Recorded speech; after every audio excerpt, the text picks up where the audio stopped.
hacer a mi manera y volver a respirar de ese aire que me vuelve a la vida. Pues eso, y volver a respirar de este aire que nos vuelve a la vida, asumiendo y gestionando y teniendo clarísimo, siendo conscientes de que vivir duele. Julián Peralta, especialista, fisioterapeuta en dolor crónico desde odolor.com. ¿Qué tal? Buenos días. Muy bueno, Antonio, ¿qué tal? Certificas todo lo que este humilde locutor acaba de... Hasta ahora todo... de compartir, ¿no? Perfecto. De momento vamos bien. Vamos bien. Bueno, asunto en este nuevo capítulo, que es el 17º ya, desde Odolor, que dedicamos al impacto del dolor crónico en nuestra memoria y atención. Y yo tengo un datito, si me permites, Julián. Sí, claro. Para romper el hielo. Se estima que más del 50% de las personas con dolor crónico experimentan problemas de atención y memoria. Uh-huh. ¿Sería un dato más o menos? Sí, más o menos correcto. Es un porcentaje bastante amplio y es algo que muchas veces se deja de lado. En mi caso, desde la fisioterapia, muchas veces no atendemos ese tipo de factores y sin embargo lo vivimos en consulta. Vivimos en consulta pacientes con dolor crónico, fibromialgia, donde ellos refieren esa incapacidad para poder sostener la atención durante mucho tiempo, esa pérdida de memoria, ese empeoramiento de la función ejecutiva a la hora de planificar, de marcar objetivos, de tomar decisiones. Uh-huh. En fibromialgia popularmente lo llaman como niebla mental. Sí. Tuvimos a Carmen, que de hecho ella mismo mencionaba durante el programa que le costaba a la hora de articular y de muchas veces a la hora de expresar ciertas cosas que costaba trabajo. Y eso es muy común en pacientes con fibromialgia y en pacientes con dolor crónico. Entonces me interesaba traer eso al programa de hoy, visibilizarlo y ver de qué manera eso se puede trabajar y se puede orientar el tratamiento a poder intentar modificarlo, mejorarlo un poquito. O sea que normal, relativamente normal, tanto en fibromialgia como en dolor de espalda, por ejemplo. Sí. Es decir, el hecho de que tengamos la percepción de que la cabeza nos falla. Sí, tú has mencionado la atención y la memoria. En cuanto a la atención, sería tanto la capacidad de poder dirigir la atención de un sitio a otro, que eso se ve empeorado, como la capacidad de poder sostenerla durante mucho tiempo. Eso en cuanto a la atención. Y en cuanto a la memoria, se ha visto en este tipo de pacientes que sobre todo puede estar afectada la memoria a largo plazo, se modifica. Sí.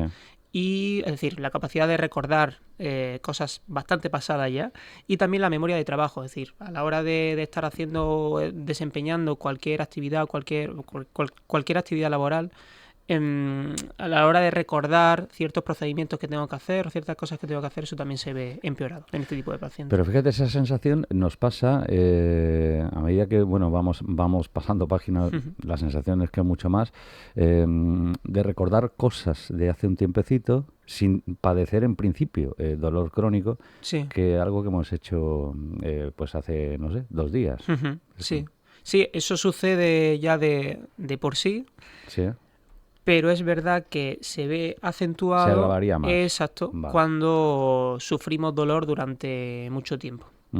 ¿Y cómo llega Julián Peralta o cualquier profesional a la tecla, al diagnóstico exacto en estos casos? El diagnóstico se recomienda que sea entre varios profesionales, sobre todo porque yo como fisioterapeuta puedo evaluar este tipo de alteraciones, no solamente la atención y la memoria, puedo evaluar de manera superficial el lenguaje, la función ejecutiva, la capacidad que tiene el paciente de que le cuesta como percibirse a sí mismo en el entorno y esa capacidad de propiocepción, de saber dónde está mi cuerpo y cómo se mueve, eso también se ve alterado y eso también sería alteraciones cognitivas. Uh-huh. Todo eso yo lo puedo evaluar en consulta, pero no lo puedo tratar todo de la misma forma. Entonces, por eso se recomienda que el diagnóstico sea multidisciplinar.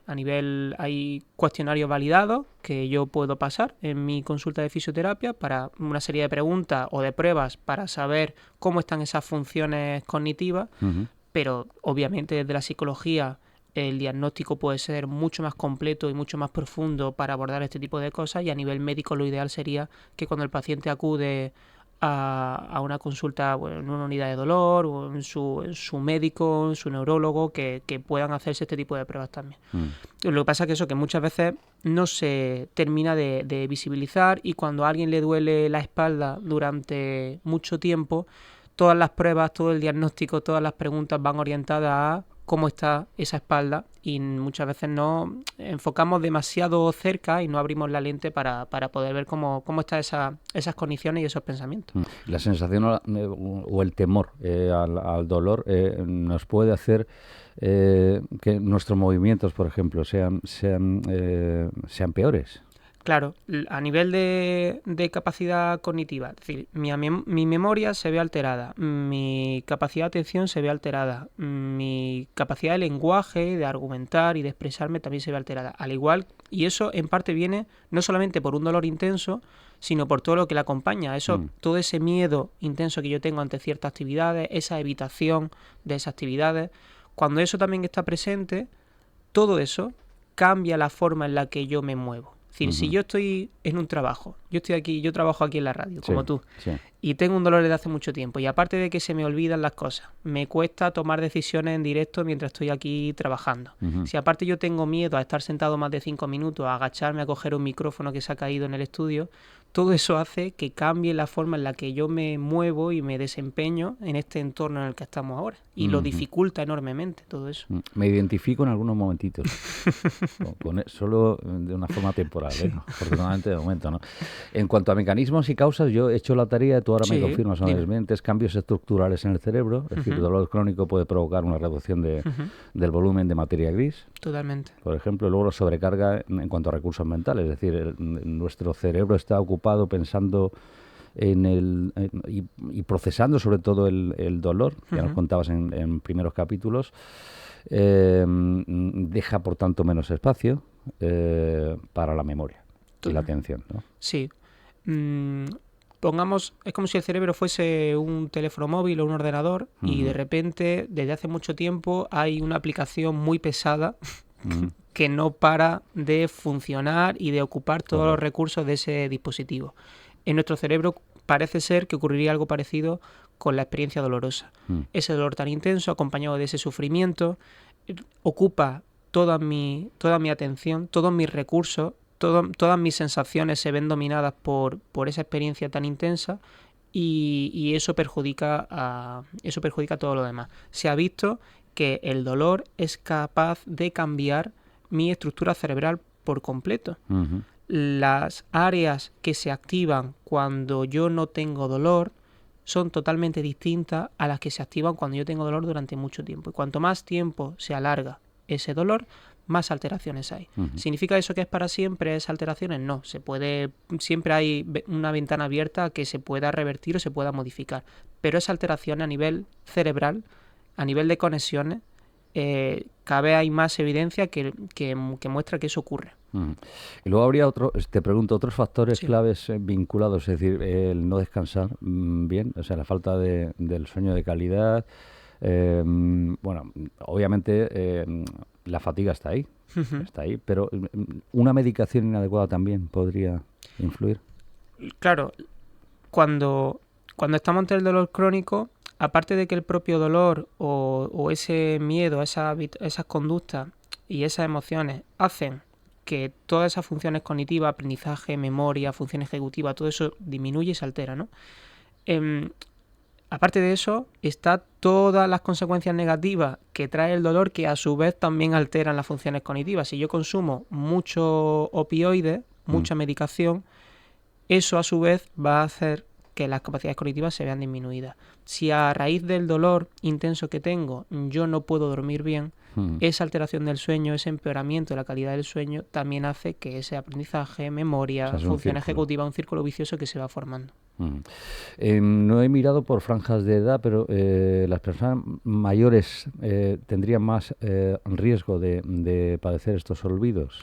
Sí parece que hay un porcentaje importante en población mayor con dolor crónico que favorece todavía más esa alteración de las funciones neurocognitivas. ¿El por qué? Bueno, también por solapamiento, es decir, conforme uno se hace mayor, ya de por sí la memoria, la atención, el aprendizaje, el lenguaje se va alterando poquito a poco. Si a eso le sumamos una experiencia dolorosa de alto impacto y durante mucho tiempo, pues se solapa y provoca un efecto mayor. ¿Cuál sería la solución? Aquí y ahora. Fíjate que pregunta, ¿no? Aquí y ahora, ¿cuál es la solución? lo que se está... Bueno, voy a hablar sobre todo de mi campo, de la fisioterapia. Sí se ha visto que la intervención más costo efectiva que podemos implementar en este tipo de pacientes para mejorar las funciones cognitivas sería el ejercicio terapéutico, el ejercicio físico. Sé que cuando hablamos de ejercicio, esto ya lo hemos hablado también en otros programas, pero muchas veces tanto el paciente como el profesional lo reducen a fortalecer o mejorar esa espalda o ese cuello que a mí me duele desde hace tanto tiempo para yo sentirme mejor. Pero el ejercicio es una intervención mucho más amplia. Y si tenemos esa alteración de memoria, atención, función ejecutiva y tenemos un tratamiento barato, saludable, que podemos implementar de una forma concreta para mejorar todos esos aspectos, vamos a utilizarlo. Los fisioterapeutas os animo a que lo utilicen cada vez más con esa intención, no solamente con esa visión reduccionista que a veces podemos tener, y que el paciente entienda que el ejercicio es una intervención el efecto que tiene es global, no es solamente sobre esa espalda, sino a nivel del cerebro también provoca cambios positivos y vuelve puede ayudarnos a recuperar esa activación de área, esas conexiones que teníamos antes de ese dolor tan intenso, pues nos puede ayudar a mejorar todas esas funciones. Igual el dolor no se modifica rápidamente ni noto un cambio enorme, pero si con ese dolor soy capaz de concentrarme más, de recordar mejor las cosas, de poder desenvolverme mejor en mi ámbito de trabajo, pues son logros muy importantes que nos llevamos a través del ejercicio. O sea, por tanto es reversible. ¿O hay un punto donde, y vinculado al tipo de dolor crónico, ya se haría crónico también ese problema en cuanto a olvido?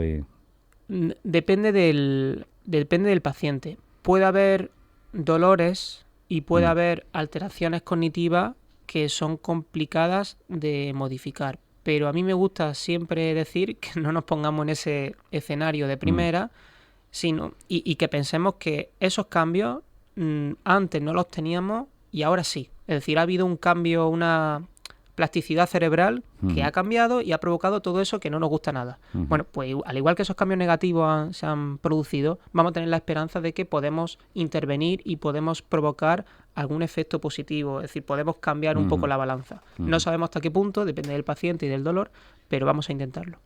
Y otro apunte más en cuanto a la memoria del dolor. Es decir, en primeros capítulos obviamente creo que pasábamos por ahí, nos contabas, pero puede llegar un momento en el que el sistema nervioso, se haga un experto en dolor y se mantenga esa percepción ahí. Yo no sé en qué medida influye en nuestra capacidad de atención, nuestra memoria, nunca mejor dicho, y aún habiendo desaparecido un dolor físico,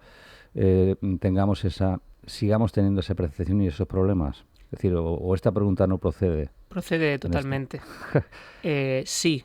La respuesta corta es sí. Y cada vez se está estudiando más la capacidad que tiene el cuerpo para aprender de las experiencias que yo tengo, de las sensaciones que yo voy teniendo. Y se está viendo que el dolor viene mediado en gran parte, sobre todo el dolor crónico, por un aprendizaje de nuestro sistema nervioso y de nuestro cuerpo. Es decir, yo me hago daño o me duele mucho al atarme los cordones y eso se va perpetuando en el tiempo. Mi cuerpo, parece ser que mi cuerpo es capaz de asociar de manera muy fuerte que cada vez que yo me vaya a agachar a ponerme el calzado, cada vez que yo me vaya a agachar, la respuesta va a ser la misma, que es de un dolor intenso. Y lo que ocurre con el aprendizaje es que si se sigue reforzando negativamente, si se sigue reforzando de esa forma, cada vez se amplía. Es decir, ya no es solamente cuando me ato los cordones, sino que cuando me agacho a coger ese micrófono en el estudio de radio, cuando me agacho en la cocina, en mi cuarto, en el baño, cada vez que haga ese movimiento va abarcando cada vez más y ese aprendizaje se va expandiendo. Hay un caso muy chulo, esto me contaron en una formación, un caso real de un paciente que siempre le ocurría, tenía un dolor desde hace mucho tiempo y siempre le sucedía los fines de semana cuando estaba duchándose con la ventana abierta, ¿vale? Después de muchas vueltas durante el tratamiento se llegó a la conclusión, porque eso solamente le pasaba los fines de semana. Entre semana estaba en otra casa y cuando se duchaba por la mañana no ocurría nada. Se llegó a la conclusión, aunque parece esto una historia un poco exagerada, pero es real, que en la ventana, cuando se cayó en la ducha, en ese primer momento inicial, justo entre esa ventana estaba oliendo el pan recién horneado de la panadería que hay al lado de su casa. Ah, qué bueno. El sistema parecía que había asociado fuertemente ese traumatismo inicial de caerse en la ducha con ese dolor en la zona lumbar con esos otros estímulos que estaban sucediendo en ese momento. Es decir, el olor a pan recién hecho en la panadería. Se descubrió que cuando se duchaba en cualquier otro sitio en esa primera hora de la mañana y no estaba ese estímulo oloroso olfativo del pan o de los bollos, la respuesta de dolor no sucedía, solamente en ese entorno. Entonces ahí estamos viendo cómo un estímulo, como puede ser el olfativo, puede provocar un aprendizaje muy fuerte, muy potente ante una respuesta de dolor. Cuando he exclamado que bueno, me refiero a ese olor del pan, ¿no? no a todo el situación, pack, no a esa situación, está claro. Lo ideal sería, hablando y abrochando ya prácticamente, hablando de olvido, olvidarnos de que efectivamente nos duele. ¿O eso es inalcanzable? Sería ideal. Si yo te digo que no pienses en un elefante rosa... Adivina en qué estoy pensando ahora. Entonces, el simple hecho de decirlo o de desearlo no hace que uno pueda conseguir poner la atención en otro estímulo o en otro foco y alejarlo del dolor. Lo que se intenta es darle herramienta al paciente para que eso pueda alcanzarlo, pero no de manera tan directa. Es decir, que el paciente tenga herramientas para que, aunque yo tenga ese dolor intenso, no voy a simplemente pensar en olvídalo, sino voy a poner el foco en otro estímulo, a redirigir la atención en hacer otro tipo de terapia y de acción y de conducta en el día a día que me alejen un poquito de esa sensación. Es un proceso complejo, pero se puede llegar a alcanzar en este tipo de pacientes. Perfecto. Como conclusión, ¿qué diríamos, Julián? Como conclusión, hemos hablado en el programa de hoy de la capacidad que tiene el dolor para alterar nuestra memoria, nuestra capacidad de decisión, nuestra atención y, por tanto, no nos centremos solamente en el cuerpo para buscar esa solución. El cerebro tiene un papel importante y vamos a abordarlo también. Fantástico, pues ni un puntito que añadir a esta conclusión. Recuerden que nos pueden plantear cualquier tipo de duda, asunto, cuestión, como siempre, bueno, informarse de todo lo que ofrece Julián Peralta desde odolor.com, en ese espacio. Y yo planteo, porque Ana María, una oyente de Ciudad Jardín, planteaba la posibilidad de dedicar un capítulo al dolor crónico en gente joven. Perfecto. Sí es posible, yo creo que podemos... Yo creo que para el siguiente, si Ana María nos sigue escuchando, podremos traerlo sobre la mesa. Claro, porque vinculamos en ocasiones, y mal hecho, el dolor crónico a una etapa de la vida, pero claro, tiene diferentes vertientes, ¿no? Sí. Y este me parece un tema muy interesante. Así que, Ana María, gracias. Y a través de Candil Radio, 950 30 30 00, días de radio @candilradio.com, nuestro WhatsApp, tenemos 3 turnos, 24 horas abiertos, pero hay 3 turnos. Que no cunda el pánico, 687-825742, 687-825742. Julián Peralta, hasta la próxima, gracias. Muchas gracias, Antonio, un abrazo.